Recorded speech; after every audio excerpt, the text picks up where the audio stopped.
जनसंवाद न्यूज, सत्य आणि विश्वासाची बातमी. उपमहापौर म्हणून 2.5 वर्ष काम केलं.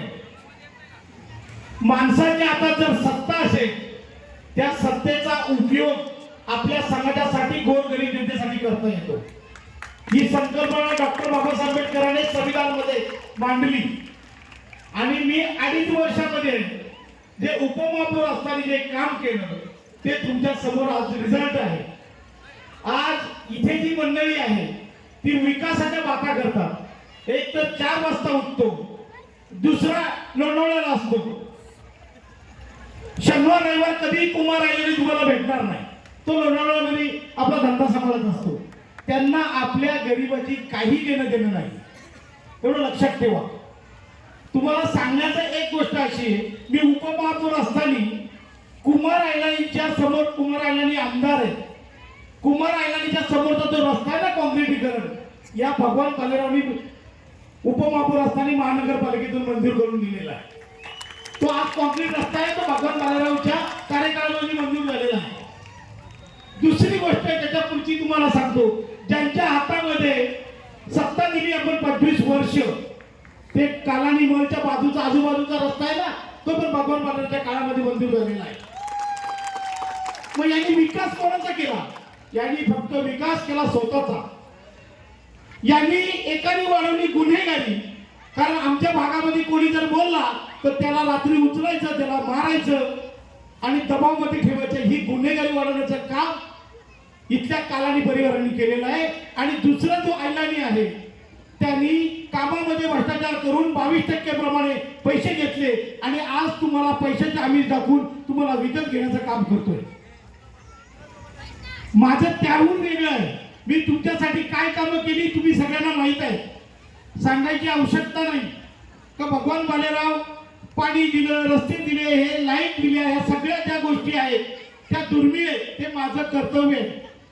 माझं कर्तव्य तुम्ही मला गेली 10 वर्ष ते निवडून दिलं, त्याचं तुमचं ते तुम्ही दिलेलं निवडून दिल्यामुळे मला माझं कर्तव्य तुमच्या प्रती आहे ते मला करावं लागलं. म्हणून मी आज आमदारकीसाठी याच्यासाठी उभा राहिलो. माझ्या इथे बऱ्याच भगिनी आहेत, त्या माझ्या ऑफिसला येतात. वयस्कर महिला आहेत, त्या माझ्या ऑफिसला येतात. साहेब आमची पेन्शन नाही, आम्हाला पेन्शन मिळत नाही, आमचा मुलगा आम्हाला सांभाळत नाही, आमच्या दारूच्या आरी गेलेले आमचे तरुण वर्ग 35 वर्षामध्ये मरतो आणि त्या विधवा झालेल्या महिला असतात, त्यांना पेन्शन मिळत नाही, त्यांना 1000 मानगडी करावं लागतात. तेव्हा कुठेतरी 100 महिलांनी अर्ज केले तर त्यांना 10 महिन्याला पेन्शन मिळते. ही परिस्थिती फार गंभीर आहे. आमदार झाल्यानंतर ना तुम्हाला तहसीलदार माझ्या समोर मी बसवीन आणि तुम्हाला जागेवर पेन्शनची नियुक्ती करून द्यायला लागेल. हे अधिकार आमदाराचे आहेत. कोणाला शासनाचं घरकुल मिळत नसेल, पैसे मिळत नसतील तर महानगरपालिकेच्या कमिशनरला बसवून आपण ते घरकुल देण्याचं काम आपण या पुढच्या काळामध्ये आपल्याला करावं लागेल. अनेक प्रश्न आहेत, तुम्हाला ज्या समस्या आहेत. उल्हासनगरच्या माझीचं स्वप्न वेगळं आहे. मी 2014ला जेव्हा 2012ला नगरसेवक झालो तर 2014ला उल्हासनगरचा डीपी प्लॅन मंजूर झाला. किती लोकांना काय कळेल त्याचं माहित नाही, पण मी तुम्हाला सांगतो, तुमची जी घरं आहेत ना, तुमची जी घरं आहेत ती पूर्वी ग्रीन झोन मध्ये गार्डनच्या जागेवर बसलेली होती. गार्डनच्या जागेवर बसलेली घरं होती. तुम्हाला शासनाने जर ठरवलं तर त्या गार्डनच्या जागेच्या घरांना तुम्ही कधी तुम्हाला ते हाकलू शकता आणि घर खाली करून ती जमीन ताब्यात घेऊ शकतात. तुम्हाला जर खरी भेट दिली असेल ना 2014ला ह्याच भगवान बालेरावनी सगळा पट्टा ग्रीन झोन मधून काढून आर झोन मध्ये कन्वर्ट करण्याचं काम केलं, म्हणजे रेसिडेंट झोन करण्याचं काम केलं. आज तुमच्या जागा आहे ना, तुमच्या मालकीची आहे, तिथे कोणाची हिंमत नाही. त्या डीपी प्लॅन मध्ये रिंग रोडचा विषय होता.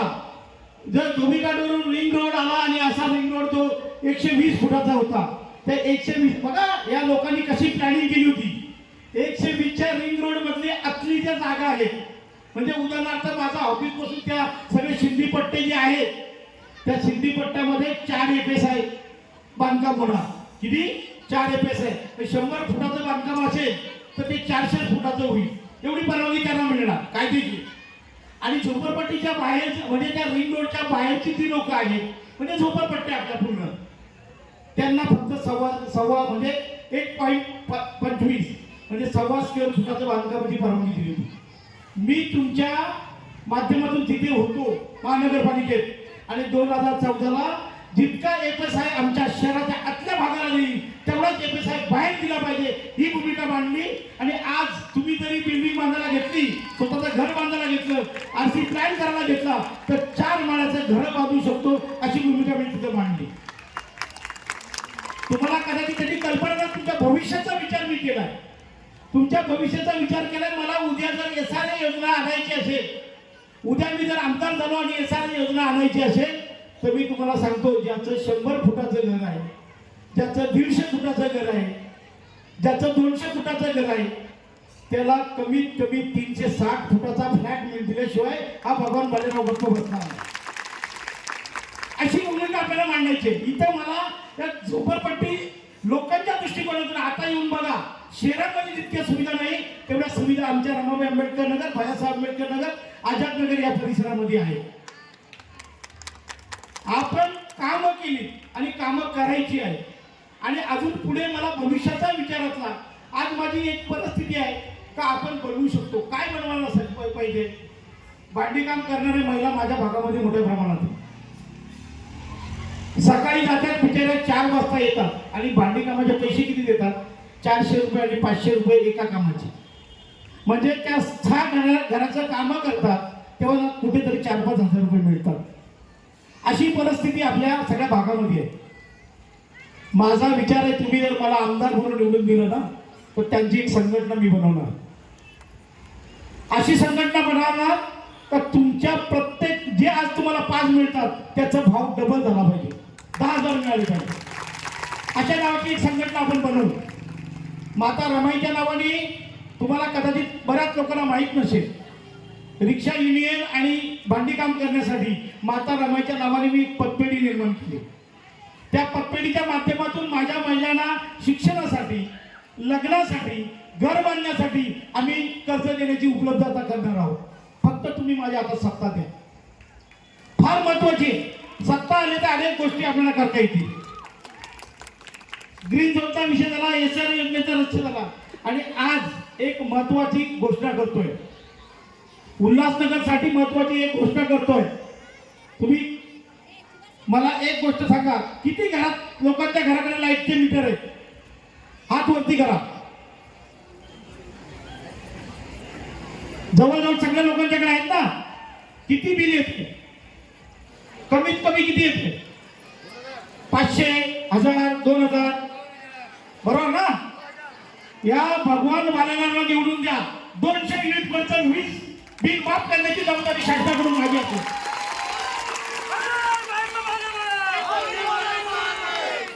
200 युनिट पर्यंत म्हणजे तुम्ही लक्षात ठेवा, तुमचे युनिट फक्त 100च असणार. 100-125 युनिट मध्ये तुम्हाला 1000-1500 बिल येते. 200 युनिटचं बिल असेल 2500 रुपये. तुम्ही 2500 रुपयापर्यंत माफ करण्याची जबाबदारी तुम्ही निवडून दिलं तर ह्या आमदाराची असेल. आणि पुढचे 5 वर्ष तुम्हाला कुठल्या प्रकारचं बिल भरायला लागणार नाही, अशी भूमिका मी येणाऱ्या विधानसभेमध्ये मांडेन. म्हणून मला तुम्ही साथ द्या, आवश्यक साथ द्या. फार महत्वाच्या गोष्टीवर आपल्याला फार गरिबांची कामं करायची. रात्रंदिवस आम्ही मेहनत करतो, आमचे कार्यकर्ते मेहनत करतात. आपल्याला महानगरपालिकेमध्ये पण सत्ता आणायची आहे. या सगळ्या गोष्टींचा जर विचार केला तर आपण फार अपयशी आहे.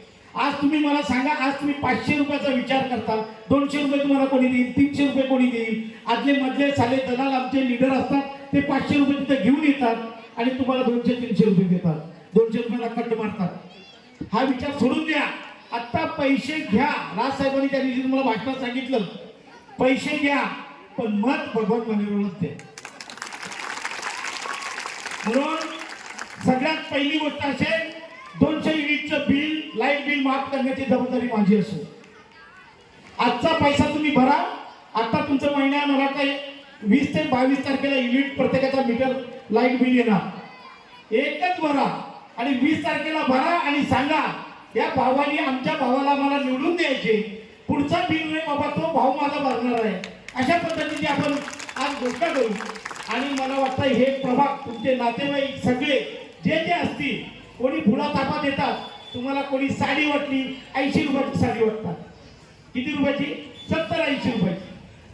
अरे आम्ही जेव्हा भगवान बलिराव जेव्हा आम्ही साड्या वाटतो ना, ती मार्केटला व्हॅल्यू 350-400 रुपयाची असते. ती साडी आम्ही वाटतो. आमच्या बहिणींना चांगल्या पद्धतीने दिसावा यासाठी आम्ही या सगळ्या गोष्टी करतो. 60 रुपयाची साडी वाटून कुठलाही निवडणुका जिंकता येत नाही.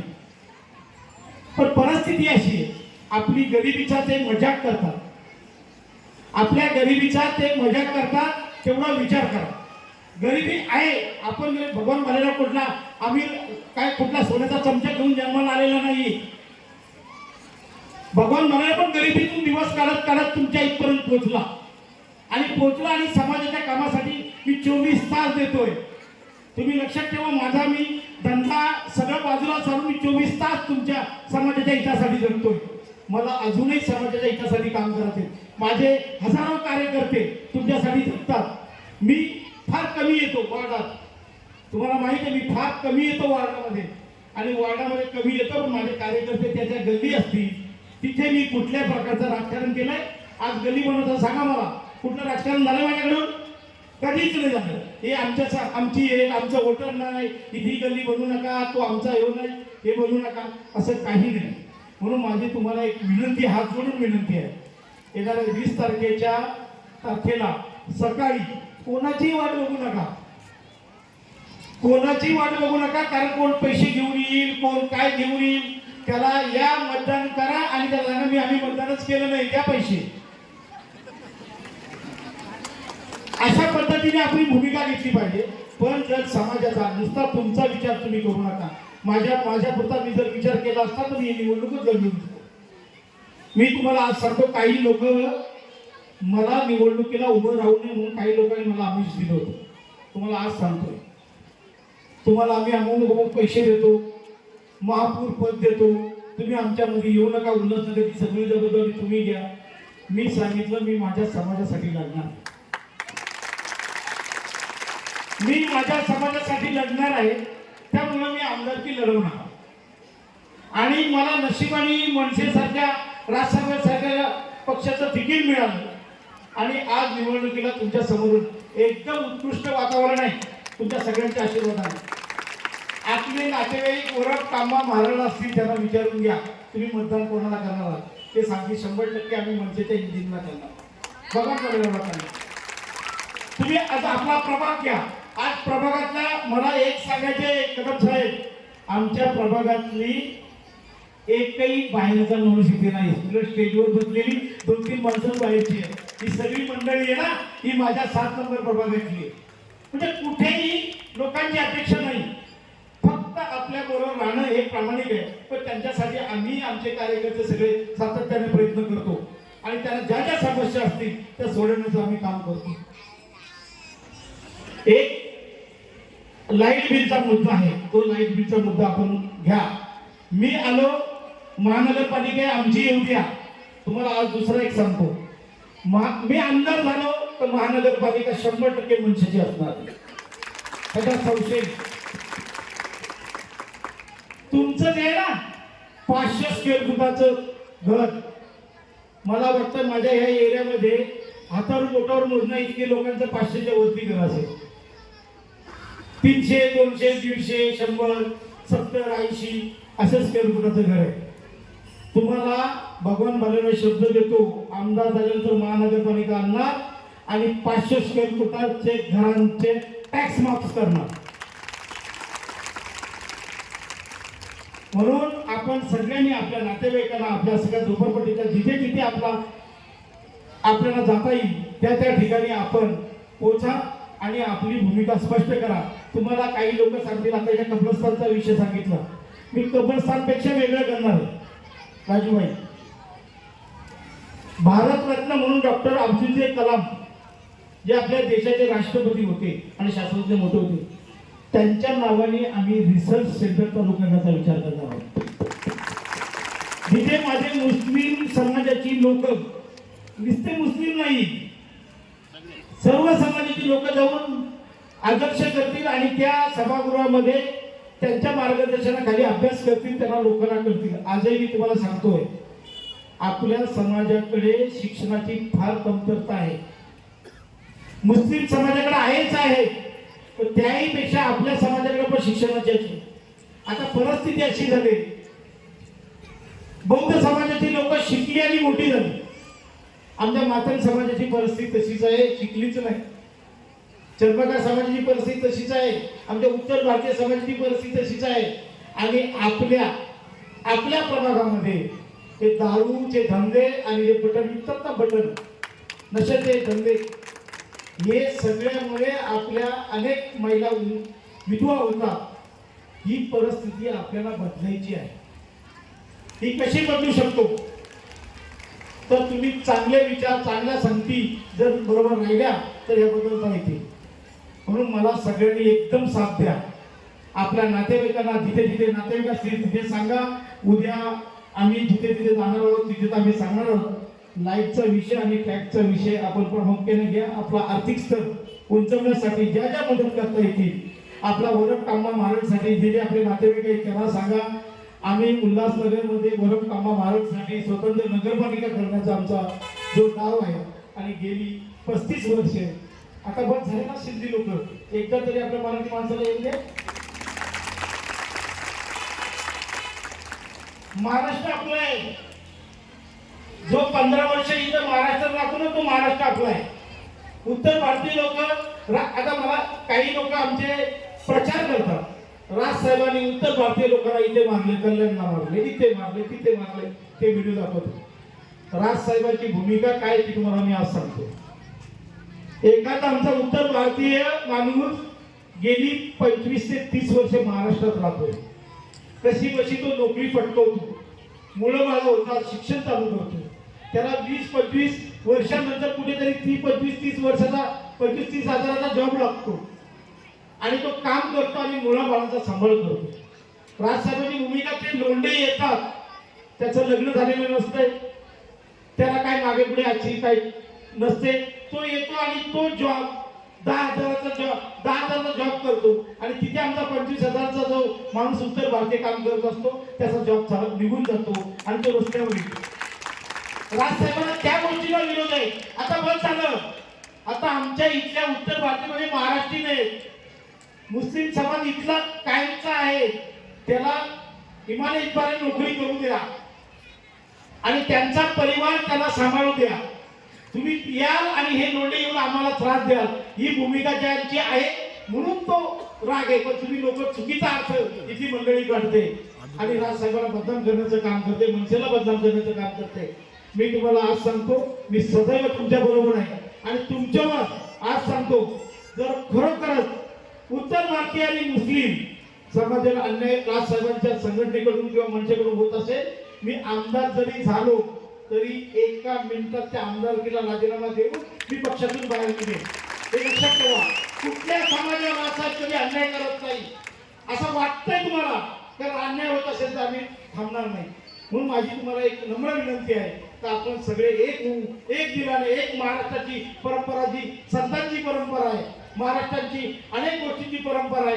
काही संत भवन आपल्याला बनवायचं असेल, काही गोष्टी असतील, या सगळ्या करण्यासाठी तुमची मला साथ द्या एवढीच विनंती करण्यासाठी मी इथं आलोय. जनसंवाद न्यूज, सत्य आणि विश्वासाची बातमी. आजच सबस्क्राईब करून बेल आयकॉनला क्लिक करा आणि पहा ताज्या घडामोडींचा अचूक अंदाज आपल्या मोबाईलवर.